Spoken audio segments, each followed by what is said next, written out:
akeneye kumenya mbega n'ubuhe bumenyi nkwiye kuba mfise 18 mfise donc muri moins de 25 au moins n'ubuhe bumenyi umuntu yategeza kuba afise voilà so rero jewe ukuntu ndabibona hari ibintu byinshi navuga byahindutse nkuko uburije kubivuga ariko nyimba uri umujene no munsi ukaba ufise internet ukaba ufise iyo telefone ushobora kuyiconnecta ukaba ufise iyo machine ku bwanje ndovuga numva yuko ibyo ukeneye nibyo koko hoba hari ibindi ukeneye bisumba ivyo ushoboye kuronka internet ukaba ufise imashini na telefone ku bwanje sinzi ikindi kintu waba ukeneye icyo kintu ndemeza yuko arizo kapitale zikomeye ahubwo haba hasigaye mbega ivyo bikoresho ufise ubikoresha iki ari byo cadushika ko rero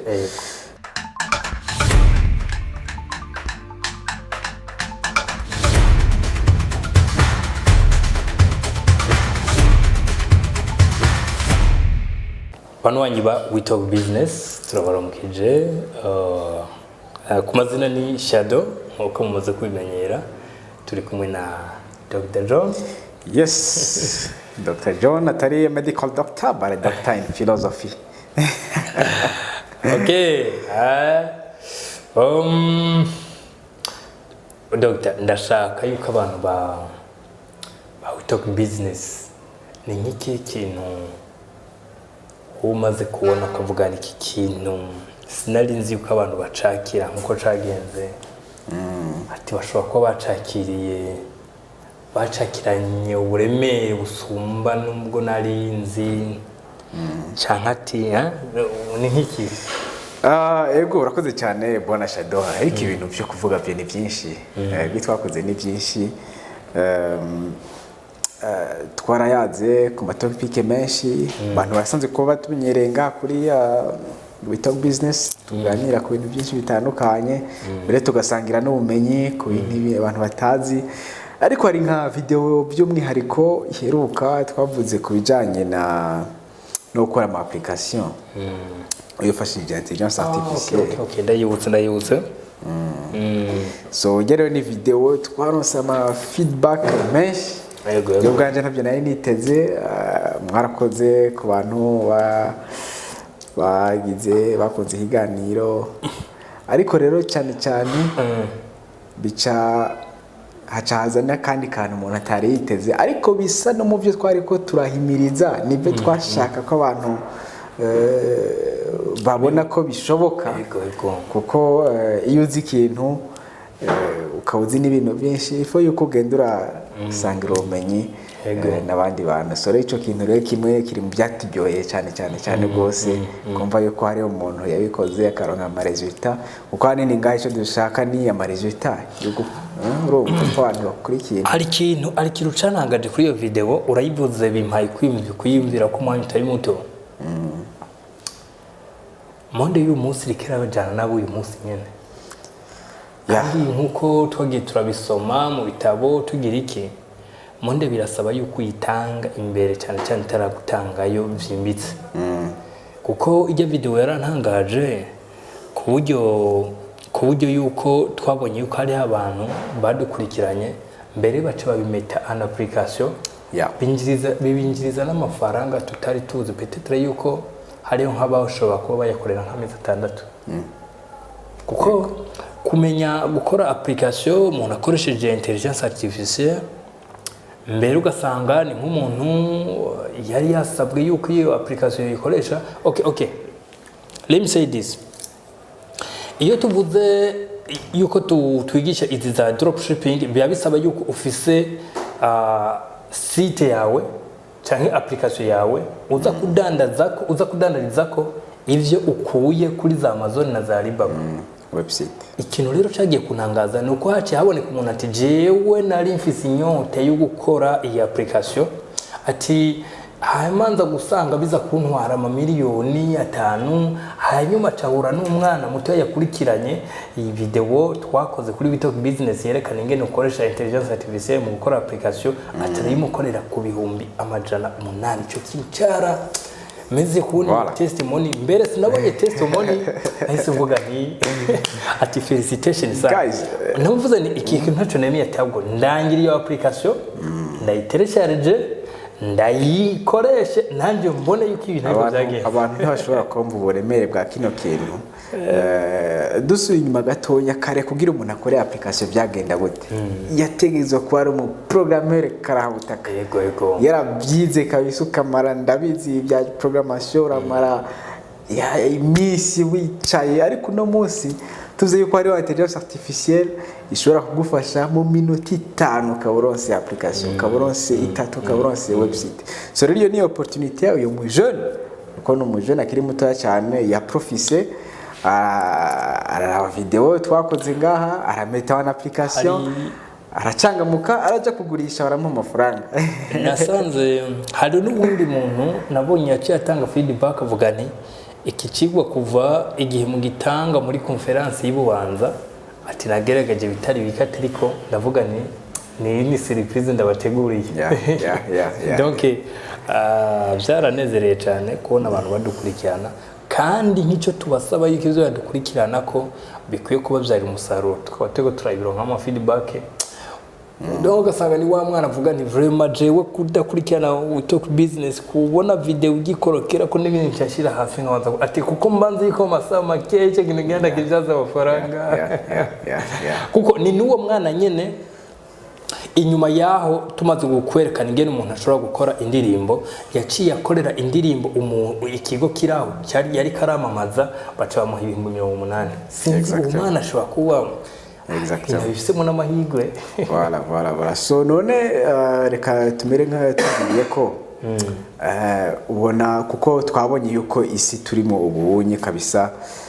yikirahinduka yego hari ibintu byinshi biko byahinduka denirimo twarakoze video dusigura impact intelligence artificielle igiye gukora navuga mu buzima bwawe muntu wese cyangwa mu buzima kirimo muntu ku bwawe ubona izi mpinduka ziriko ziraza yaba ku isoko ry'imirimo yaba ku isoko ryo kwihangira imirimo nkuko bamwe bayivuga ubona ari biki umuntu yoshira imbere atako mu jeune canke umuntu avuga ati jewe nkeneye kuva ngaha nkeneye gushika ngaha ubona ari biki yoshiramo ingufu cyane muko mu bisanzwe ni isi gusa yagiye navuga nti iriyubura mugabo sino burya uzorabe n'amapolitike y'ibihugu byinshi akunda gushimikira ku bantu bakiri bato icyo rero cyo mpaye kwiyumvira ati mbega n'amaburiburi umuntu yarakwiye kugweza 25 ari ye bagage y'ubumenyi akwiye kuba afise kuko kuri basokuruza n'amaburiburi umwana yaba afise inka zingana uku amatonga angana uku byumvikana yuko na n'uyu munsi isi yiyubuye yamaze kugenda muri internet byumvikana yuko ubutunzi umuntu n'amaburiburi akiri muto yategereza kuba afise bimufasha gutegura ejo hiwe donc bigatuma rero umuntu yiyumvira ati mbega ubutunzi n'amaburiburi umuntu yo kwitwaza mu buto bwiwe akarenga ubuto agashika mu busaza abufise n'ubuhe icyo kintu nkaciyumvira ko mugabo nibaza yuko ari bya bintu nyene tuguma tuvuga ngaha kuri talk business kugira ubumenyi mugabo benshi barakeneye kumenya mbega n'ubuhe bumenyi nkwiye kuba mfise 18 mfise donc muri moins de 25 au moins n'ubuhe bumenyi umuntu yategeza kuba afise voilà so rero jewe ukuntu ndabibona hari ibintu byinshi navuga byahindutse nkuko ubejeje kuyivuga surtout ngahe wacu abantu bataramenya peut-être bivuye ahantu internet itarashika kure cyane ariko nyimba uri umujene no munsi ukaba ufise internet ukaba ufise iyo telefone ushobora kuyiconnecta ukaba ufise iyo mashini ku bwanje ndovuga numva yuko ibyo ukeneye nivyo koko hoba hari ibindi ukeneye bisumba ivyo ushoboye kuronka internet ukaba ufise imashini na telefone ku bwanjye sinzi ikindi kintu waba ukeneye. Icyo kintu ndemeza yuko arizo kapitale zikomeye, ahubwo haba hasigaye mbega ivyo bikoresho ufise ubikoresha iki ari byo cadushika ko rero. So rero no musi kuko ndakunze kugira ama recherche mugaragaza community nibiki biriko biravuka bishasha. Hari umuntu nkurikirana cyane muri Amerika, ko Amerika niho byose biva. Hariho business model yubatse ayubakira à base d'intelligence artificielle, ku buryo n'umujene wanashaka ku buryo yashoboye kumuzanira mu mwaka umwe ko yatanguye 2024 ku bakiriya yagiye araronka mu mwaka umwe yaramwinjirije $1 million umujene wo muri Amerika. So umwe si abiri ni benshi. So ibi byose rero ni ibintu abantu baba bakwiye kugenda bamenya ati mbe nyimba yabikoze gute. So rero no musa hani abantu dukwiye kwiransenya tukamenya akamaro ka internet. Buri umujene no musi kamenya akamaro ka internet kuko jewe ugiye kuraba ibihugu byose reka duhore tuvuga ibyahoze biba muri iyo minsi yahera mu gihugu cya Kenya, aho hagize gutya abantu bagira gutya haragira ibyo bareklama. Hanini mubwiye kuraba ibyo bareklama byari bishingiye kuko kuri internet ko barabona yuko niho ubuzima bwabo buhagaze. Ugiye kuraba n'ibindi bihugu byose voilà. So no musi hari ibihugu batahuye yuko internet ari ikintu gihambaye cyane. Jewe rero hanini nico novuga. Igisigaye rero no kumenya uti ibindi bikugwa gute bikugwa na gucyanye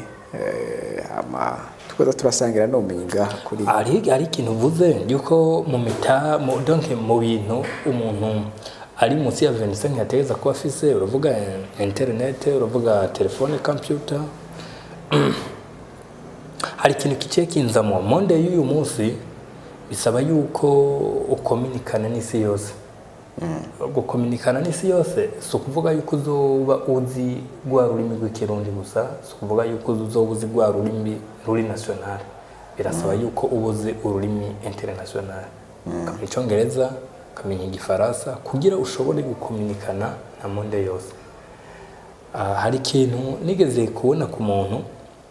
yadandaza ibintu meme de produits vraiment ziripika. Umugabo yazidandaza mu buryo buri arikayike. Mvuze uburyo buri arikayike wumve yuko ari bwa buryo n'umuntu nta telefone afise, yumva yuko aza kuva muhira ivyo bintu avyikoreye ku mutwe atembere aronka abakiriya canke ababure. Mugabo uburyo buri ubw'uyu munsi ni ndafise ikintu ndakidandariza kuri internet. Hari abantu reba nigirije iki kintu naho woba uvuga ndandaza kantu ubumengo ni gatoya, mugabo gashire kuri internet. Ubwo kuri internet tuza kubonwa n'isi yose. Donc rero ivyo rero biza kugira uza gukominikana n'isi yose nuko uza kuba uzi ururimi. Shirikana yuko mu mitahe umuntu ategeza kuba afise akiri muri mode 25 mba numva yuko ururimi rutegeza kubaza kuba rurimo. Ego ururimi ikintu gikomeye cyane. Ikintu gikomeye cyane. Mbere ka tuvuge tuti ururimi rw'icyongereza. Kuko no muso z'icyongereza uravugana n'abantu bose bo kwisi yose uko biragufasha. Kuko no musi exactement kuri icyo twakoze baravuga no musi ntibisaba yuko uba uri muri Amerika kugira udandaze ikintu muri Amerika. Ntibisaba yuko uri umunyamerika cyangwa uri muri Amerika uri Burayi kugira ushobore kudandaza ushobore kuganiriza abakiriya bari muri Amerika. None abakiriya uzobaganiriza gute utazi ururimi ntizokumva. So rero uno munsi turi mu isi novuga internet yaje no kuvuga guhuza imbibe wabyumva abantu bagashobora gukomunika bagashobora no guhanahana ibicuruzwa. So byose birashoboka wewe uri mu Kanyosha uri mu kinama urashobora kudandaza muri Amerika bigakunda ariko abantu of course ibyo ni ibintu bataramenya ariko peut-être mu video bakurikira nayo mutumaze gukora kenshi turabisibura tukabona yuko bishoboka. Hari ikindi kintu naco mbona yuko abantu n'amaburiburi bakiri bato bafise izo munsi ya 25 bari bakwiye kumenya bien sûr yuko navuga yuko nabandi bari bakwiye kumenya mugabo reka tuvuge sirite wari munsi ya 25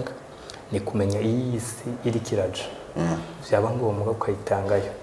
2000 sinibuka yuko ari 2013 2014 nkuko Jack ma yavuze ijambo ariko abantu benshi kubera batari babone iyi si iri kiraje batamenye yavuze ni ukaba uzi yuko donc urudandazwa rwawe rutazoba ruri kuri internet ati n'umwanya yuko iyo commerce yawe izorimbuka. Donc ni jambo risimire donc yerekana yuko iyo soko yawe no kuvuga izoba ifise agaciro kagufiya cyane. Ico kintu urakivuga kuri ya ndikuvuga niyo si nyene turimwo aho nyene bisaba yuko uri dandariza ku mbuga kuko ni formule iri très simple. Uno munsi nyimba ufise iyo abantu dandariza ukabadandariza mu kinama yego birumvikana neza yuko byanka bikunda abakiriya uzoronka ari kinama Kamenge no mu micungara kuvuga babandi babibona physiquement ariko umaze kuja ku mbuga kukimbuga zituma na wa muntu ari hehe mu Kanyosha ku Musaga abona ati hari umuntu mu kinama dandaza ibi nibi akabibona rero vyoroshe yego so rero no munsi mbere tukanatereka n'aba aba operateur bagerageza gutanga internet ko bo kwikubita gashi kwikubita gashi kuko nibamara kwikubita gashi bagatanga internet nziza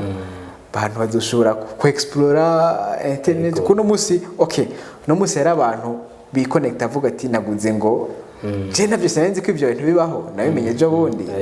hakaba ari umuntu yiconnect avuga ati nashize ngo mamirango ya Facebook WhatsApp biracabaho ibyo bintu sinzi no so uravyumva ico ni kintu ariko umuntu amaze kuronka iyo internet nziza bituma atembera no kuzindi mboka avuga ati burya hariho nta kantu baragakora nta kantu kagenda gute ariko wa muntu azo kwiconnecta aja kuri Facebook gusa kuraba comedy kuraba ati uyu musani n'uyu ngo kanaka ngo yatoreye ipine ngo bashwa avyumva ni comedy akaja kuri WhatsApp akavugana urumva hari ibintu byinshi bateramenye so rero internet imaze kuba nziza abantu bari explore bakamenya ibindi bintu bihari bimaze kugenda gutyo bagashobora no kwinjiza amarevenu niko kuma bakonsoma hamaze kuba consommation amafaranga arasirikira no kuvuga ugiye kuraba ibihugu ni kimwe twavuga Amerika kuba ari Amerika no munsi nuko ari une société iri consommatrice bisigura iki abantu barikura amafaranga yego avyumva nayo ntibayikura ngo bayakuye mu kirere nuko baba baronse ibintu bakora bakayinjiza so rero uko abantu binjiza niko abantu bakonsoma niko nabandi bashobora ku develop ama business avyumva ayandi ma idea de business nawe no kuvuga amafaranga gasirikiro gasanga economy irabaye sen so rero internet rero ni kimwe mu bintu bihambaye cyane ushobora kuvuga uti reka nigiye kuyiparkura ndandaritse ko babyumva ntibibura ikintu ico kino kinyibukije ndibuka ama company ndibuka par exemple nk'ama company afasha abantu muri aya maje de hazard do betting mu myaka iheze yabara ama company akora d'une manière physique mugabo à partir de peut-être ya za 2020 twagiye kubona ya mashira hamwe yakubiswe hasi n'ayandi aje akorera online byumvikana yuko hariho n'ibindi bintu tukibona biri fizike mugabo umwanya n'umwanya bizokubita hasi bikaja online. Akandi karorero uyu munsi umuntu ashobora guca master agaca doctora yibere hajya mu nzi wiwe. No kuvuga iki ntibigisaba yuko umuntu atembera. Hariho na kaminuza ntiriwe ndavuga hano mu gihugu cy'u Burundi nabonye yatanguje ibisata byayo kuvyigira online. Kuvuga bya bindi byo kuvuga ngo umwana ngo aravuye ava aravuye Makamba aravuye Bururi aravuye za Kirundo ngo agiye kwiga muri kaminuza hariya ubiko birahera. Ese ibi bintu tukivuga ama market yubakiye online ubwo ko tubona bikuze cyane hariya hejuru muri za kaminuza za doctora n'izindi, ntabwo byintu tuzaba tubisanga muri aya mashuri mato mato. Ako kantu kabaje kubera iki sinagiye ubushakashatsi bwimbitse. Ese ibi bihugu bikomakomeye ubwo aya mashuri mato mato yo ntabwo baba biga online? Voilà, kiri kibazo gikomeye cyane kuko ejo bundi aho covid iziye kuvuga niyo yaje gusa nk'ihindura ibintu hindura abantu bari basanzwe babayeho, aho niyo periode abantu bavuze bati reka turabe yuko hari ama service amwe twohindurira tukayashira ku mbuga tukaraba yuko bifunctiona. So rero bien évidemment Burayi hose muri Amerika byarakozwe mu mice myinshi itandukanye. Byumvikana neza yuko niyo tuja siyo tuva, babyumva niyo tuja siyo tuva. Abantu dukwiye kumenya kubironka ko ubumenyi bwimbitse tukavuga tuti okay ko ariyo tuja ni gute natwe two plus hakiri kare muri iyo nzira ku buryo tujana nabyo. So rero ico ni ikintu gihambaye cyane abantu bakwiye gupreta très attention. Ico kintu impamvu ndakivuze eske umuprofesseur uyu munsi yo kwidoga ngo nabuza akazi nta kuntu yo create akazi ko kwirondera ishure online ese yobora abagigamo. Okay, ako karakanukishije muri bazizo wa idée de travail. Reka tubandanye turavuga ibintu n'amaburiburi umuntu afise 25 umuntu ashobora gukora akarengana iyo 25 avuga nti iyi bagage muri iyi myaka guhera 18 guhera 15 iyi bagage nayironkeye ahantu atijewe ndose dufaranga nagura ubumenyi runaka nagendanye naba kugira nshike ahana. Donc turacavuga kuri iyo sujet y'ibintu abantu bakiri bato. Eske hari nagenda bona iyo umuntu agiye kuraba aba milliardaire 20 bambere ari muri Afrika canke ahandi hose umuntu araza gusanga ari abantu babaye developer mu ma talent canke abana bagiye barubaka ibintu bitangaje bakiri bato ugasanga ni nk'umwana bivaye n'ivyo n'ingene yakuze yaradevelope tara yiwe canke developer akantu gato mugabo gakora dini manière excellente. Donc tuvuga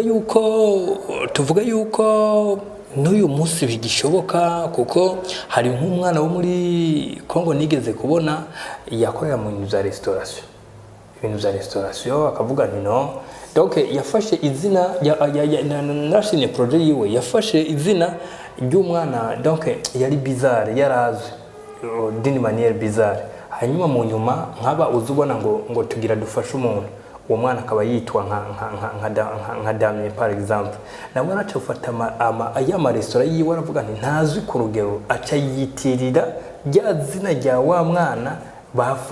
bamufashije kubera ubugwayi ageze kure cyane nawe aca avuga restaurant Damien ainsi de suite. Donc niyo mpamvu ndiko navuga nti yakoresheje ubumenyi bivanye nuko yari karabona yuko business yiwe itari kirakura ku rugero aca akoresha ubwo bwenge nguruyeri ukwitirira iryo kuko iyo aza kwitirira izina ry'umuntu akomeye yari kuri mugurira mugabo ntiyariguze kubera yaduze ku izina rizi cyane mugabo ry'umuntu abaye nshatse kuvuga iki nayahe mayeri uyu munsi abo bantu bagifise iyi myaka muri munsi ya 25 bakoresha kugira bashobore kugera kure ufatiye kuri ko solution ikintu cyose.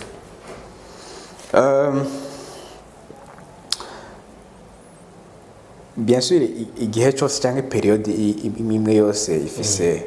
ifise novuga reka ndayita amayeri yayo babyumva muri za année 30 année 1920 abantu baragize amayeri reka tuyite muri za 1800 igihe badekuvura inzahabu muri Amerika abantu baragize amayeri baragenda kuzicukura ariko hari ikintu gitangaje ico gihe cyabaye abantu benshi batazi burya les années 1800 igihe haba découverte y'inzahabu muri Amerika abantu babyungukiyemo cyane ntabwo ari abantu bagiye kwimba inzahabu mbaza uti ni bande babyungukiyemo abantu babyungukiyemo cyane n'abantu badandaze bipawa abyumva nukuvuga uko abantu baravuga ati inzahabu zabonetse reka tugere twimuka bo abantu bose bakarota bagenda he ariko hari abantu bake bagize amayeri bati ni gute abantu bose twoshobora kubaserva reka tubaronde bakorera ibipawa turabaha ibipawa n'amasuka bagende kwimba nukuvuga rero hari abantu bubatse business gukewe n'amayeri ya kiriya gihe ikindi gihe haraje muzo ibintu bitandukanye imbere gatonya haza invention internet haza invention ma web kuvuga yuko igihe cyose gifite ibintu byabyo hano bwa umuntu acibaza ati ni gute no profita rero je personnellement sindabona abantu okay uzunyere kuti uyu muntu yashitse kuri ibi ariko yabishitse ko par les moyens anciennes canke ari mu moyens zitajanye n'igihe turimo shatse kuvuga iki igihe cyose kiba gifise ibintu bigezweho muri uyo mwanya uno munsi ntiwombwira hari abantu dora twumva ngo uyubonye ngo yatanguye ngo ndadaza ngo ivyema wama ngo birashika kandi kiriya gihe ya business yari ikomeye kandi kiriya gihe niyo business yari ikomeye okay ntitubyasi yuko yabitanguriye ko ibyo vyema ariko uno munsi eske ivyema biri realiste n'abantu bangayeho bakorera hari ijambo rivuga muri Bibiliya ngo ingoma zose zo kwisi zigenda zirakurakurana iriya rero yarakuweho n'izindi yego tukumva abantu ati ujyanye yatanguye arangura impuzu mu Buganda yego none eske okay tangura nawe uno munsi turaba eske byukuri bijanye na kino gihe turimo no munsi ntihakira Uganda gusa no munsi hari Ubushinwa hari Dubai hari mu Buhinde abantu bose barishikirayo so kuburyo usanga kiriya gihe peut-être hari na monopoly ugasanga n'umuntu umwe wenyine ashobora afise niyo connection ku ariko no munsi n'abantu benshi so igihe cyose rero umuntu akikuvuga ati reka menye ahantu abantu batarashika ntangure kuyikora bataragikora yego hama abantu bazoze bikora bazoze bansangayo okay so rero muri ivyo bintu rero aho abantu benshi bataraja cyane ngaho ni wacu ni muri monde digital tuvuze monde digital twumva aba créateurs de contenu y'abantu bakora imiziki bagira ibiganiro bisanzwe y'abantu twumva ni monde iri un peu large monde iri un peu large tuvuze économie digitale si création de contenu gusa hari n'ibindi économie digitale ninya twaba tuyivuga ngaha abyumva iragutse so rero abantu bakwiye kumenya uko muri économie digitale mbaye wa mugani wo muri Bibiliya ati ivyimburwa ni vyinshi yego ariko abimbuzi ni bakenye so rero no kumenya uti uno munsi turavuga tuti intelligence artificielle nyimba mu Burundi no munsi bataramenye kandi byitinde bigire mbere mu Burundi no mu Rwanda yego ko ndakunze kugira amarasheshe intelligence artificielle n'ibintu nkoreramo cyane mu Burundi mu Rwanda bonashaka na Tanzania abantu ntibarabimenya ariko no munsi uvuze utireka ni position kare ndandire ko ubumenyi nimba ari ku develop ama automatisation y'ama intelligence artificielle yego c'est vrai no munsi ni wacu abantu ntibaragera kugira ama entreprise ntaragera gukoresha ama automatisation ariko ejo canke hirya yejo ni babikenera avyumva nzoba mpari nta wundi wazuza kurondera atari jewe. So rero ya nama opportunity agihari abantu bo profita sinini wacu gusa uno munsi ushobora no kuja kurondera ama business ari mu Faransa kandi wibereye mu kinama ukanabandikira bakakwishura ukabadandaza ko ama solution AI no kuvuga niyo si tugezemwe abantu bakwiye gupreta très attention. Sinkekeranye yuko uyu munsi 2026 uwogira ubushakashatsi mu ba miliyardere bambe uyu munsi ntihabuzemo abagize ama conception y'ama intelligence artificielle. La fois passée hari video yaciye kuri TikTok business isigura ingene n'amaburiburi nk'umuntu yakoze intelligence artificielle ya Gemini amafaranga ashobora kuba yinjiza dufatiye ku bantu bangana uko kuko ijya nimwe mu ma intelligence artificielle abantu bakoresha atari bake mu gukora ama video mu gukora iki n'iki kandi bigasaba yuko ku kwezi uba wayiriye abonema. Hari ikintu nigeze kwiyumvira ndavuga ni nka Canal Plus par exemple, uyu munsi hari ama abonema atandukanye kuri Canal Plus, hari hizano nanimire. Eske iyi no nanimire nimba irihwa n'abantu nk'ibihumbi 5 aba ni bakeya par rapport y'abatirizateri bayo. Eske wumva uru ruganda rwinjiza amafaranga ngana gute? Ugafata donc ufata rero iyi Gemini abonnement mensuel y'umuntu umwe ni $10. Eske wumva aba utilisateur bayo wumva ni menshi donc sinkekeranye yuko mu bantu mufise imyaka iri munsi ya 25 meme ni imyaka ariyo yose ukaba wifuza kuba umumiliyarderi bitangaje, iki kintu kazogikora. Sinkekeranye yuko uzoba umuntu wa miliyarderi ukaya gatoya. Sinzi icyo kivuga ya ni ibintu bishoka ko nabandi byarakunze. So gifatanye na cyakintu ati tujane n'ibihe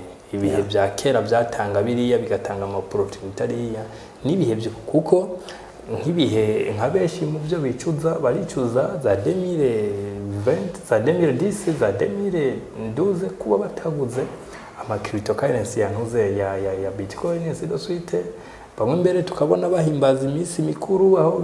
tijewe nazigurishije ngura pizza na n'uyu munsi nimba mu myaka 10 heza hari ibyo twicuza tutakoze menye yuko no mu myaka 10 iza hari ibyo tuzicuza tutakoze uyu munsi. Rero hari ni byinshi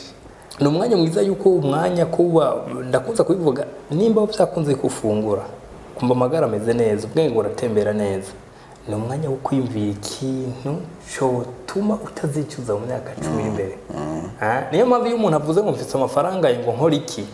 simba numva no kwiyumvira ikintu bakora uyu munsi, ahubwo numva icyo wakora uyu munsi kizotuma uvuga nti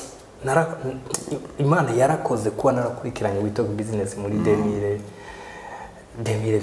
2025. Voilà. Donc mba numva ari ibintu byinshi byo gukora byo kwiga mugabo byose tukerekeza amaso muri kazoza kacu. Voilà. John, tuko turasoza na kai kaganuke wobwira abantu banyi bawe to business. Kaganuke twama twabutanze ubuganuke twama twabutanze abantu kaduha ama feedback ariko reka mbere no musi twari twanabikoze. Okay, ni business model yoroshe. Ni business model yoroshe. Genda urabe platform yitwa Hostinger AI ikora ama website wifashishije intelligence artificielle. Twarabivuze ariko twarabivuze abantu benshi ntibanabitahura uretse uyonye yabitahuye igihe twakoze ntuzenya. Iyo tukubwiye tuti urashobora gukora application wifashishije intelligence artificielle mu minota 5, hari abantu batumvise icyo dushatse kuvuga. Reka tubivuge no most twashatse kuvuga iki? Twashatse kuvuga yuko ushobora kucugenda ukaprosha ya makampani b'abantu bakenera iyo service ukavuga ati ndashobora kuyibakorera mu mwanya mutonya kandi ku mafaranga makenya abyumva ariko hari abantu batabitahuye icyo nicyo tuba dushatse kuvuga no musi tuvuze tuti hariho website hariho hosting AI gufasha gukora ama website wifashishije intelligence artificielle bisigura iki bisigura ashobora kugenda kuraba entreprise ziri ngahe Bujumbura uti ni zingahe zifite ama website abyumva ukaza registra hama ukakora ya ma website ukagenda uzishira ukavuga uti hetora nabakoreye website nkomereze 1,800 nkomereze 1,000,000 et voilà l'affaire c'est rero ni hosting rero nikikora ariko jewe ikintu namashira imbere si abaklinya bari local icyo nshira imbere n'abaklinya bari international kuko bobo ni bashobora no kuriha $500 par website so rero fati hosting AI ariyo abonnement uyirihe ucugenda kuri Google Map urabe nk'igihugu ari Bubiligi ari Bufaransa urabe ama entreprise yose kuko mu Faransa hari 1,5 million d'entreprises kandi muri izo zose majorité nizidafise ama website ugenda urabe uti nizingahe zidafise ama website kuri Google Map hamucu uzikora ya website kuri hosting mu minota 3 we wayihejeje wandikire kenshi imbere usanga ziri amanimero ari manager n'aba chef d'entreprise arabanye n'ama company ubandikire hama abwira uti nahejeje website mpereza amafaranga ukuri kurabivuga niko ndiko ndabona abantu ba Talk Business bariko barabisearchinga voilà karaoke nuke ewana all right get rich or die trying never stop learning on We Talk Business guys so see you next bye bye we love you so much.